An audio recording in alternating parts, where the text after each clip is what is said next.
నమస్తే welcome to లియా news. Senior IPS అధికారి సంజయ్ అవినీతి ఆరోపణలతో అరెస్ట్ అయి జైల్లో ఉన్న విషయం మనందరికీ తెలిసిందే. అయితే తాజాగా ఈరోజు ఆయనకు ఏసీబీ 3 రోజుల కస్టడీ విధించింది. మరి అసలు ఈ కస్టడీలో ఆయన ఎలాంటి విషయాలు చెప్పబోతున్నారు? మరి ఇప్పటి వరకు వైసీపీకి సంబంధించి చాలామంది అరెస్ట్ అయినా కూడా వాళ్ళందరూ చెప్తున్నది ఒకే ఒక మాట, తెలీదు, గుర్తులేదు, మర్చిపోయా. మరి సంజయ్ గారు కూడా అదే సమాధానం ఇచ్చే అవకాశం ఉందా? లేదు అంటే తన వెనుక ఎవరుండి ఇవన్నీ నడిపించారా అన్న విషయాన్ని ఆయన బయటకు చెప్పబోతున్నారా అన్న ఉత్కంఠ అయితే నెలకొంది. మొత్తానికైతే మరి ఈ 3 రోజుల కస్టడీ తర్వాత పరిస్థితులు ఏ విధంగా మారబోతున్నాయి? మరి ఆయన జైలుకి వెళ్ళే అవకాశం ఉంటుందా? లేదు అంటే అసలు గుట్టు బయటకు వస్తుందా? తెలుసుకుందాం. మనతో పాటు ఉన్నారు సీనియర్ జర్నలిస్ట్ సత్యమూర్తి గారు. నమస్కారం సార్. నమస్కారం అండి. సార్, సీనియర్ ఐపీఎస్ అధికారి సంజయ్ను 3 రోజులు కస్టడీకి ఇవ్వడం జరిగింది. ఆయన లొంగిపోతానన్న టైంకి కరెక్ట్గానే వచ్చి లొంగిపోయారు. మరి అదేవిధంగా ఇప్పుడు కస్టడీలో కూడా పోలీసులకు సహకరించే అవకాశం ఉందా? ఆయనపైన వస్తున్నటువంటి ఆరోపణలు ఆయన క్లారిటీ ఇస్తారంటారా? లేదు అంటే అందరిలాగే ఆయన కూడా ఎస్కేప్ అయ్యే ప్రయత్నం చేస్తారంటారా? ఏం జరగబోతుందంటారు? ఇప్పుడు సీనియర్ ఐపీఎస్ ఆఫీసరు సంజయ్ గురించి తలుచుకుంటే ఒక రకంగా బాధగా ఉంటుంది. ఎందుకు బాధ? ఎందుకు? అవినీతికి పాల్పడ్డాడి మీద మీరు ఎందుకు బాధపడుతున్నారు అని మీరు అడగచ్చు. ఒక ఐపీఎస్ ఆఫీసర్ అయిన తర్వాత సమాజం పట్ల అతనికి ఒక బాధ్యత ఉంటుంది. ఆ బాధ్యతని నిర్వర్తించాలి. ఆ బాధ్యతని నిర్వర్తించే క్రమంలో, సమాజానికి మేలు చేసే క్రమంలో ఐపీఎస్ డిగ్రీ అంటే మీకు సమాజం పట్ల ఒక బాధ్యత ఉంటుంది, జర్నలిస్ట్గా నాకు సమాజం పట్ల ఒక బాధ్యత ఉంటుంది. మన ఇద్దరికి ఉన్న బాధ్యత కన్నా ఎక్కువ బాధ్యత ఐపీఎస్ అధికారికి ఉంటుంది. అది నేను చెప్పబోతున్న పాయింట్. అంత బాధ్యత ఉన్న వ్యక్తి ఒక రాజకీయపరమైన నిర్ణయాలకి సహకరిస్తూ అతను ఉద్యోగంలో ఉన్నప్పుడు చేశాడు. చాలా, 1 కాదు 2 కాదు, చాలా పనులు చేశాడు.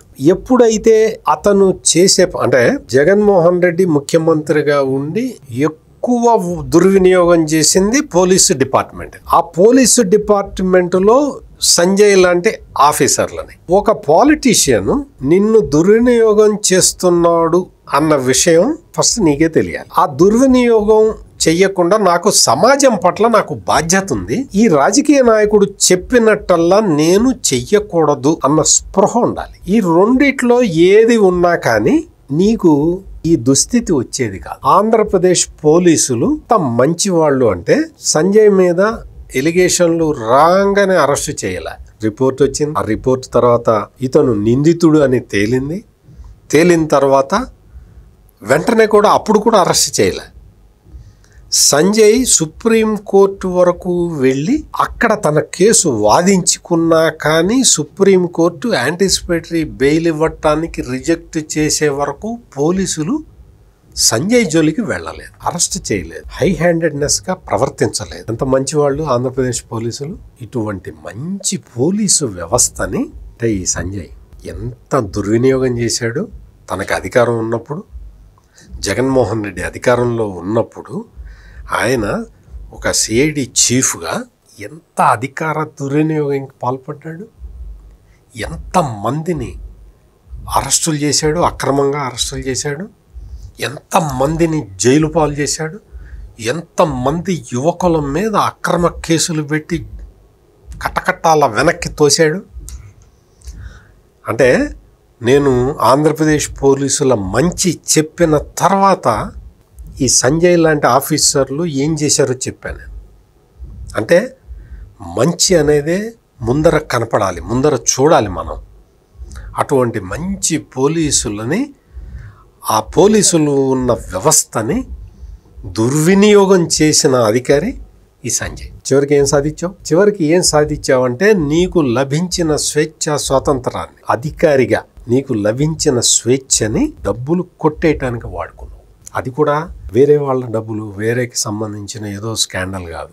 నువ్వు చేసిన స్కాండల్ ఏంటి అంటే నీ కులానికి సంబంధించిన వాళ్ళకి రక్షణగా నిలిచే ఎస్సీ ఎస్టీ అట్రాసిటీస్ చట్టాన్ని, ఆ చట్టానికి సంబంధించిన విషయాలని పోలీసులకి అవగాహన కల్పించి నీ కులానికి సంబంధించిన ఇంకా డౌన్ ట్రాడెన్లో ఉన్న వాళ్ళకి ఆత్మగౌరవం కలిగించే అతి ముఖ్యమైన చట్టం అది. ఈ చట్టానికి సంబంధించి పోలీసుల్లో చక్కటి అవేర్నెస్ క్రియేట్ చేస్తే కులానికి సంబంధించిన వాళ్ళు, నీ సామాజిక వర్గానికి సంబంధించిన వాళ్ళు ఎంత ఆత్మగౌరవంతో బతుకుతారు. చట్టం దుర్వినియోగం కాకుండా పోలీసులు చూస్తే ఆ బెనిఫిట్ అంతా కూడా ఈ సామాజిక వర్గాలకి చేరుతుంది కదా. ఎంత గొప్ప ఆపర్చునిటీ నీకు వచ్చింది. అటువంటి ఆపర్చునిటీలో కుంభకోణం జరిగింది. అంటే ఎస్సీ ఎస్టీ చట్టం మీద పోలీసులకి అవగాహన కల్పించి శిక్షణ తరగతులు నిర్వహించటానికి నీకు ఇచ్చిన డబ్బుల్ని నువ్వు కొట్టేశావు అనే ఒక ఆరోపణతోటి ఈ రోజున నువ్వు ఒక నిందితుడిగా నిలబడున్నావు. వాస్తవంగా సుప్రీంకోర్టు ఎప్పుడైతే నీ యాంటిసిపేటరీ బెయిల్ రద్దు చేసిందో, అంటే నీకు ఇవ్వటానికి నిరాకరించిందో, ఆ రోజునే ఆ క్షణమే నువ్వు నీ ఐపీఎస్కి రిజైన్ చేయాలి. ఏమాత్రం బాధ్యత గల వ్యక్తివైనా, అంటే నువ్వు సుప్రీంకోర్టు దాకా వెళ్ళి నీ వాదనలు వినిపించినా కానీ న్యాయస్థానం వినలేదు అంటే నైతికంగా నువ్వు ఒక ఐపీఎస్ ఆఫీసర్గా ఉండి నువ్వేం చేయాలి అంటే, నేను నా ఐపీఎస్కి నేను రాజీనామా చేస్తున్నాను అని మర్యాదగా తప్పుకోవాలి. అట్లా తప్పుకోలేదు. నువ్వు వచ్చి పోలీసులకి లొంగిపోయావు. అంటే పోలీసుల మంచితనం సుప్రీంకోర్టు ఆదేశాలు వచ్చిన తర్వాత కూడా నిన్ను అరెస్ట్ చేయలేదు. నువ్వు వచ్చి లొంగిపోయే వరకు వెయిట్ చేశారు. అంటే పోలీసు వ్యవస్థ ఎంత పకడ్బందీగా, ఎంత చట్టబద్ధంగా, ఎంత న్యాయబద్ధంగా, ఎంత ధర్మబద్ధంగా పనిచేసిందో ఆలోచించు సంజయ్. నువ్వు అధికారిగా, నువ్వు బాధ్యుడిగా ఉన్నప్పుడు పోలీసుల్ని ఇదే విధంగా బాధ్యతతోటి మెలగాలి అని చెప్పావా? అదే తేడా.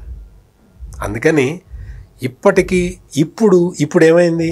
నువ్వు ఒక ఐపీఎస్ ఆఫీసర్గా, నువ్వు ఒక సిఐడి చీఫ్గా, నువ్వు ఎంతో మంది నేరస్తుల్ని ప్రశ్నించి ఉంటావు. ఇతను ప్రశ్నించటం అంటే గుర్తొచ్చింది.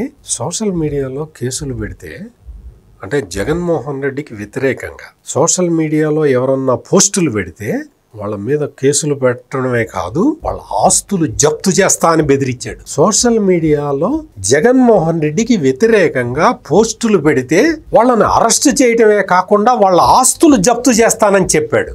ఈరోజు నీ పరిస్థితి ఏంటి? నువ్వు చేసిందే, నీకు వచ్చిన ఆపర్చునిటీని నువ్వు దేనికి వాడావు? ఒకవైపు ప్రజల్ని, అమాయక ప్రజల్ని వేధించటానికి వాడావు. ఇంకొక వైపు నీ సామాజిక వర్గంలో చైతన్యం కల్పించటానికి వచ్చిన అవకాశాన్ని కుంభకోణంగా మార్చుకున్నావు. ఇది నువ్వు చేసిన పని.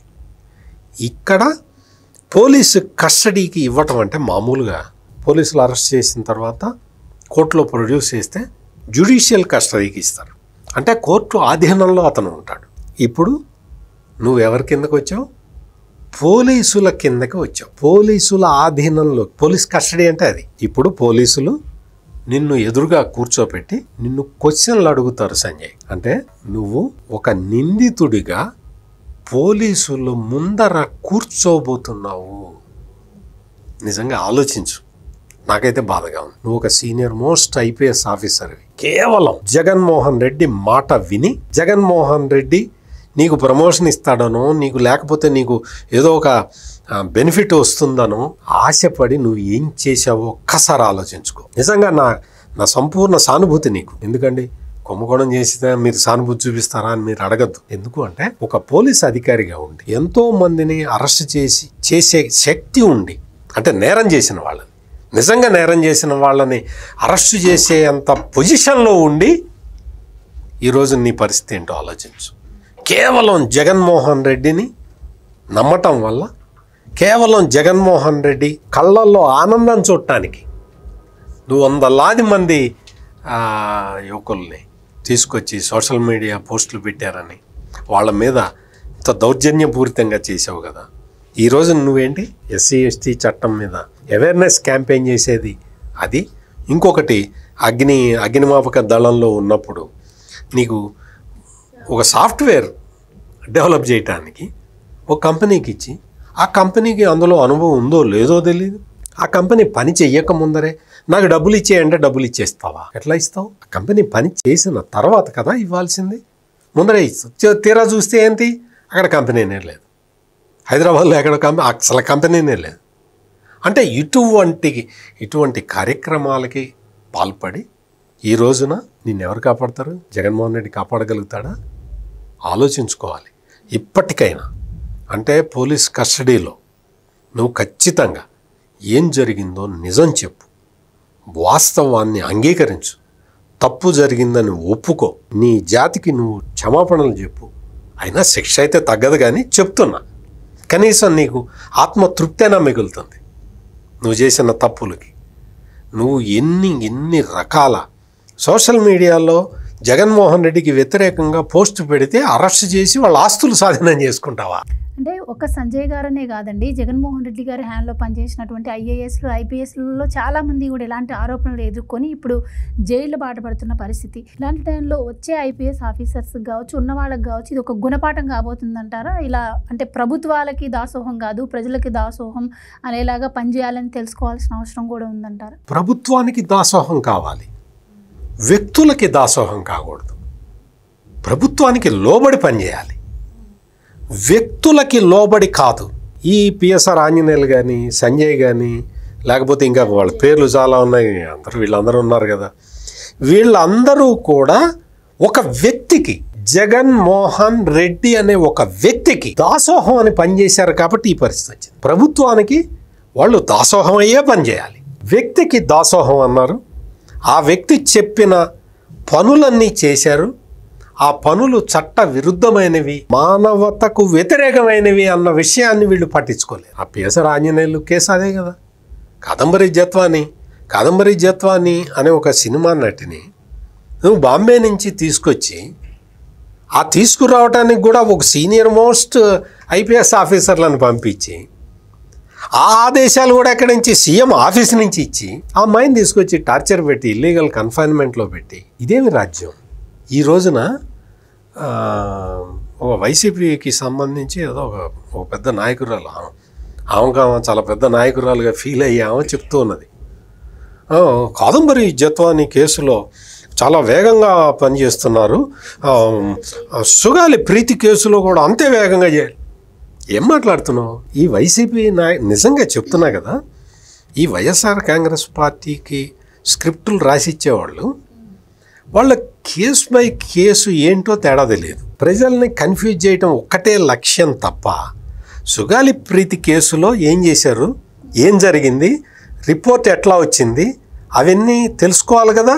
నువ్వు రెండు కేసులు కంపేర్ చేసేటప్పుడు కాదంబరి జత్వానినేమో నువ్వు జుట్టుబాటుకు ఈడ్చుకొచ్చి ఇల్లీగల్ కన్ఫైన్మెంట్లో పెట్టావు, సుగాలి ప్రీతి కేసు ఏంటి, ఆ కేసుకి ఈ కేసుకి సంబంధం ఏంటి? అంటే వీళ్ళు ప్రజలన్నీ కన్ఫ్యూజ్ చేయడానికి. రేపో ఎల్లుండో జగన్మోహన్ రెడ్డి వచ్చి నా హయాంలో సిబిఐ చీఫ్గా పనిచేసిన వ్యక్తిని అక్రమంగా కేసులు అరెస్ట్ చేశాడని చెప్పబోతే అప్పుడు అడగండి. అక్రమంగా సుప్రీంకోర్టు కూడా చెప్పిందిగా, సుప్రీంకోర్టు కూడా యాంటిసిపేటరీ బెయిల్ ఇవ్వలేదుగా. అయినా సరే జగన్మోహన్ రెడ్డి ఇది అక్రమ కేసు అనే అంటాడు. అట్లా చెప్పి ఆ వలలో మళ్ళీ చిక్కుకోమాకండి. మీరు కనీసం ఇప్పటికైనా పశ్చాత్తాపడండి, మీ నేరాన్ని అంగీకరించండి, మేము ఈ పరిస్థితుల్లో నేరం చేశామని పోలీసులకి చెప్పండి. శిక్ష తగ్గకపోయినా కనీసం మీకు ఒక గౌరవం, సొసైటీలో గౌరవం అన్న దక్కుతుంది. Thank you so much. నమస్కారం. Please subscribe to Leo news for more videos.